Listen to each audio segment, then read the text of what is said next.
Good afternoon, everyone. Welcome back. This is today's take with Alex. I'm your host, Alex. We are discussing one of the wildest geopolitical stories out there right now, and that is why does President Trump want to buy or otherwise acquire Greenland? He first tried to buy Greenland back in 2019 during his first administration, and Greenland is now back in the headlines in 2026. We're During this episode, we're talking national security, melting ice drama, NATO tension, and yes, even some seriously out there conspiracy theories. Stick around, this is equal parts serious strategy and total tinfoil hat fun, or reality. Let's break it down. First off, Greenland isn't just a giant ice cube on the map, it's a massive strategic prize. It's a huge It's huge, bigger than most countries, sits right between North America, Europe, and the Arctic, and with climate change melting the ice, new shipping routes are opening up like crazy. Think Northern Sea Route, Northwest Passage.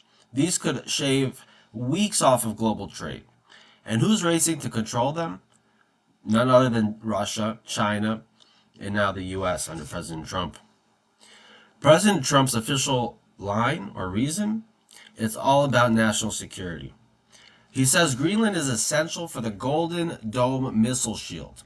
That's his big proposed anti missile system to protect the U.S. from ballistic threats coming over the Arctic. The island's location is perfect for early warning radars and interceptors. We've already got Pituffik Space Base there. It used to be known as Thule Air Base. It's the northernmost U.S. military outpost, packed with radar domes, watching and scanning for missiles. President Trump is quoted saying, "We need Greenland for the standpoint of national security. Russian and Chinese ships are all over the place around the island." He points out Denmark can defend it if push comes to shove, but the U. He says Denmark cannot defend it if push comes to shove, right? But the U.S. can.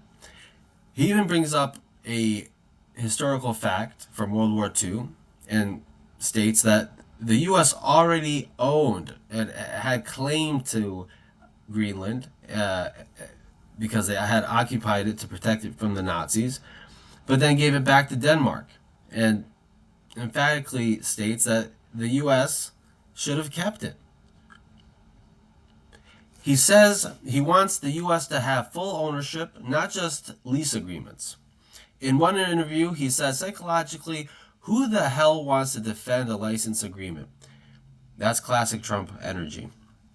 He started with tough stances, not ruling out force, but then dialed it back at Davos in 2026. There he announced a framework deal for Arctic security. Still, he's using economic pressure like 25% tariffs to push Denmark. Members of his administration echo it's about keeping China out and dominating the hemisphere. Some even call it a twist on the Monroe Doctrine. The Monroe Doctrine. Sounds better. America first, but make it polar. But here's where it gets tense. This is risking a major rift between the US, Europe, and NATO. Denmark and Greenland keep saying no to President Trump's proposals, claiming that the Greenland's people want self-determination, not to be sold like real estate. European countries are responding by opening consulates on Greenland, sending troops, basically flexing to counter U.S. pressure. Analysts warn it could spark trade wars, it could fracture NATO, the NATO alliance, or turn the Arctic from high north, low tension into a full on great power hotbed for conflict. Now for the fun part. The conspiracy theories, not for the fun part. The conspiracy theories that make this story go viral. Trump's push has conspiracy Twitter, formerly known as Twitter, now X, exploding with wild ideas about what's really under all the ice. The top theory is as a historical fact that during the Cold War, the U.S. Developed a program called Project Iceworm Camp Century, okay, a secret U.S. underground base in Greenland where they tested nuclear missiles. Currently, the melting ice is exposing toxic waste, so theories say there's hidden tech, alien reverse engineering, or a whole city under the ice. Think Hollow Earth theory, okay, which you know is out there, but um, it's an interesting one. Okay, the theory goes like this: that the Earth is a shell with entrances at the poles leading to a secret inner world filled with lush lands, advanced civilizations, and a habitable environment for aliens, UFOs, and other types of entities. Okay. Has been a lot of talk of aliens in the news recently. So I wonder if that has anything to do with this push for Greenland. Proponents claim flying saucers come from these entrances. But they say the flying saucers come from all over. So who knows what's really the truth. But one thing's for sure, it makes sense that Greenland is a strategic geographical location, okay, for the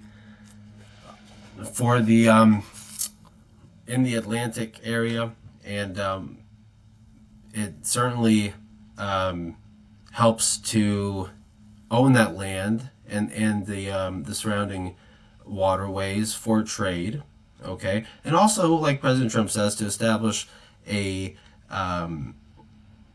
counter or defense mechanisms to prevent the U.S. From being attacked. So, what do you think?